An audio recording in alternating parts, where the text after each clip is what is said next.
Okay, my name's George B. I'm the President, CEO, and Director of US Gold Corp. This is a company centered in the United States of America, a development project in Wyoming, and two phenomenal exploration projects in Nevada and Idaho. George, good to see you here in London, out of your natural habitat. Yeah. I think last time I saw you in a core shed and enjoying yourself. Yeah, no, absolutely. No, we've been very busy developing CK Gold project. We're fully permitted. We're ready to go. What we will be seeing in the short term is our feasibility study. Okay. The feasibility study, gosh, with current gold prices and copper prices, and now, interestingly, the silver price coming up. We've got a small silver component, but it all helps. Obviously, we anticipate seeing a little bit of inflation on some of the capital cost numbers, operating costs, but that's more than offset by the increase in metal prices. So, feasibility study, so when will we get to see that? I'm thinking January. You should see that in the public domain. Okay, so and what's the kind of meaningful moves in that feasibility study from the previous economic study? What's been important to you? Well, what's been important is that we would have been further along had we just stuck with conventional flotation. However, we looked at the Jameson cells, the Gold Corp technology, and that has demonstrated itself to give us a little bit more recovery. It's a smaller footprint in the plant, so we save a little bit on the capital costs, and then also the power costs are a little lower. So the Jameson flotation technology, and then additionally we just made a switch from conventional plate and frame filtration for our thickened tails to continuous belt, a jawed Viper system. So I think those are going to be very interesting. The next thing is, well, even this month we're breaking ground on the access road, with the final feasibility study, we can raise the remaining capital for the project. Well, actually, let's just remind people about the kind of infrastructure. I had the pleasure of going up there and taking a look around. You're always welcome, by the way. Thank you very much. Thank you very much. And I'll take you up on that. Okay, no, it's interesting. Most people idly offer that and they don't expect anything. I will be showing up.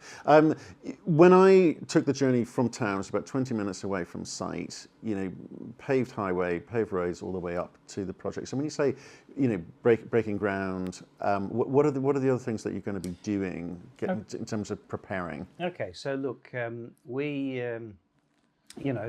as you're well, you land in Denver International Airport, and an hour and a half later, you're on the project. So we have the interstate highway system. So we're about 2 miles off of pavement, and then we've got a 4 mile road to construct. So what we wanted to do is just get our entryway sorted out. So the access will be ready to go for when a lot of the heavy earth moving equipment starts. But the location is is really superior from the perspective that there's a lot of competition for labor at the moment, and with our location, people can go home at night, live in Cheyenne, go home at night. There's professional sports, just down, an hour and a half way down in Denver.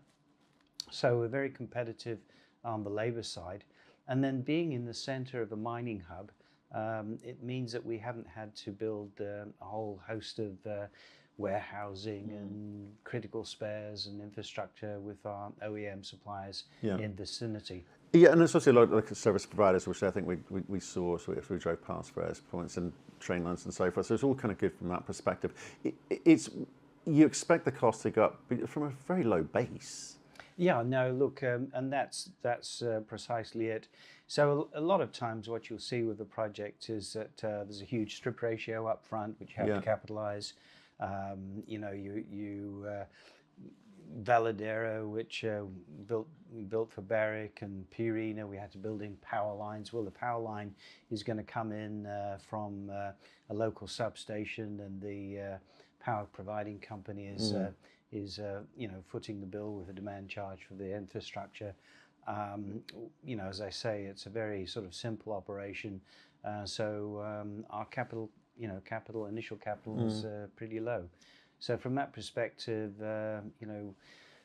it's like real estate: location, location, location. Absolutely. No, that was quite apparent. The feasibility study.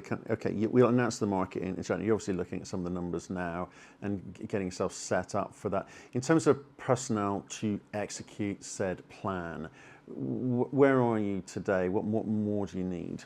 Well, look, obviously, I've been in the business for 40 odd years and building mines and so on. We do need to start building up our cadre of people for the long term. But with the contractors that we have, with the consultants that we're using, we've got a lot of experience and bench strength, and we've selected some really super folks at the moment to carry us into construction.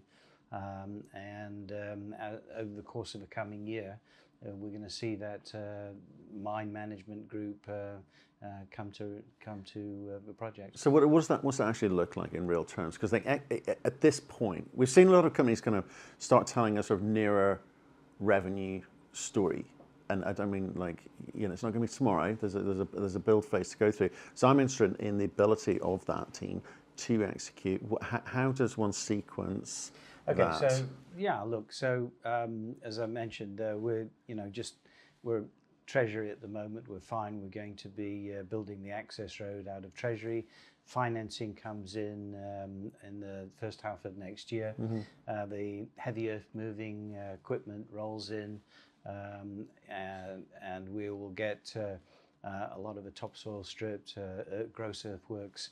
We will then see essentially the folks start with the heavy civils, and then into 2027, the equipment starts showing up, ready to be placed onto the civils that have been put in place. Towards the end of 2027, we're starting the commissioning, so production comes in at 2028. We're here at a conference. We're here at the Resourcing tomorrow in London, East Coal Mines and Money. A lot of people, I've seen them downstairs in a reception when we were sort of all grabbing coffees together. Some heavyweights here. They're looking for specific types of stories in a very buoyant market, admittedly. Gold prices up, silver prices up, copper prices up. Great time to be having these conversations. A lot of competition, though, because there's only so much money. So what's your message to those folk? What are you here to say? Well, look, from our perspective, we're going to be producing a copper gold concentrate. There is a deficit for the smelters at the moment of good concentrate. Our concentrate is very clean, no impurities, which really draw penalties from the smelters. And so from that perspective, we've got off-takers who are very keen, let's say, right, to grab our production. And where would they be based in relation well, look, to you? Lamentably, there's not too many smelters in, but we've got Kennecott just down the road, Yeah. the Horn up in Quebec. But if you're down to Hermosillo, you're shipping over to Asia, and there's plenty of opportunities there. So, and really with a high precious metal content concentrate, perhaps Asia would draw the better prices. And so you're taking through the concentrate. I'm surprised that there's not more. The more people you can speak to. Yeah, well, locally. Do you know what I mean? I know it's been a while, and the sector's been sort of hit hard, and etc. But I'm surprised there's not more movement from the kind of US. No, there's a lot of groups. US groups are interested in the resource or the company. Or? Well, resource. Well, like we're talking about how do you monetize? Okay, in some groups kind of set themselves up not to actually build. Others say we'll build it and then they shall come, which is always an interesting strategy. And how long do you want to hold on to these things for? Because you guys have been very good on the capturing of projects, exploration, and so forth. And I know you're a builder, so many business models here. Look, from our perspective, you can count on one hand the number of fully permitted projects in a safe jurisdiction like the United States. So we understand the rules of the game in the US. So, quite frankly, I've worked in the majors for many years and the mid tiers. There's been a dearth of exploration. It's obviously coming into fruition now, insofar as with the current metal prices. But the time frame to get a project from explored to into production is so long. So I think that we are pretty vulnerable because people need additional resources for their inventory. But I'm not looking over my shoulder. The thing is that our team, I have built mines before. We're just focused on bringing our CK project into operation. Remind me of the numbers on that. What's the target? Look, okay, so we've stuck to an initial 10-year mine plan. 10 years means that we don't involve Army Corps of Engineers or the federal government in any way, and we're going to be producing about 110,000 gold equivalent ounces per year for that 10-year period. But it gets bigger. We bottom out in mineralization. So, there are additional resources, but getting that initial project valued, permitted, into operation, generating cash flow, then allows us to do the additional exploration on site, so we can expand the project to depth, and also start putting money towards our exploration projects without dilution. Well, there's the key, right? I think a lot of people trying to engineer a situation like yours, and many don't have the assets to be able to do that. But what they can do, what you may do, is to bring in someone else's balance sheet to kind of partner you with this exercise, or not. Or is the market so buoyant that cash is cheap and there should be no issues finding this money if you want to?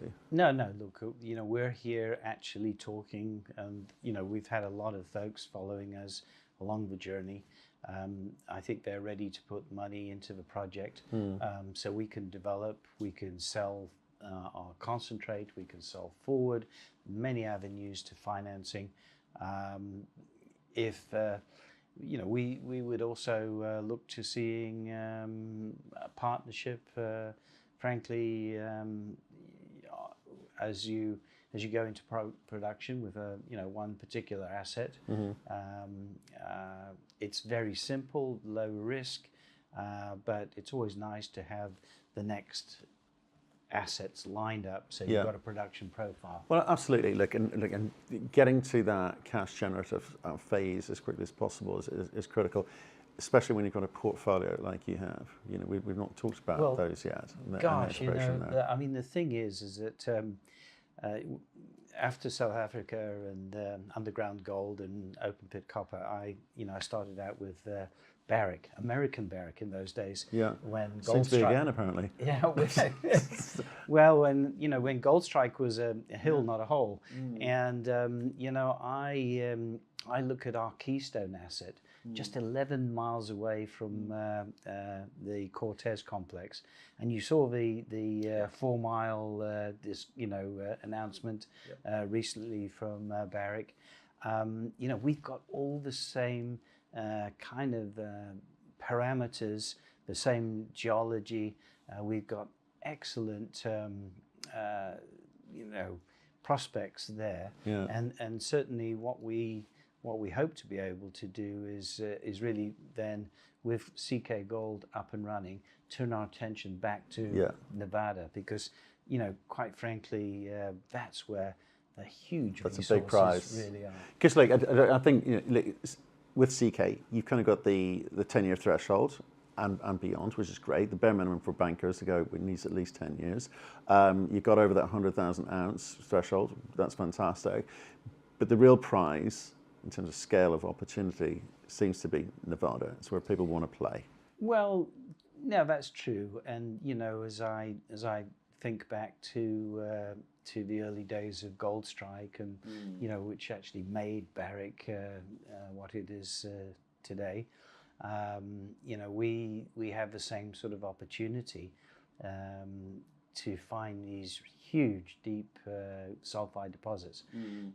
So we've barely scratched the surface. Yeah. So all the right rocks.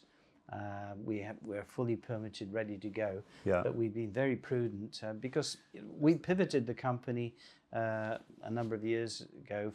In 2020, when I came on board to US Gold, we pivoted from exploration because simply the money wasn't there for exploration to development of the CK. Now CK is ready to go.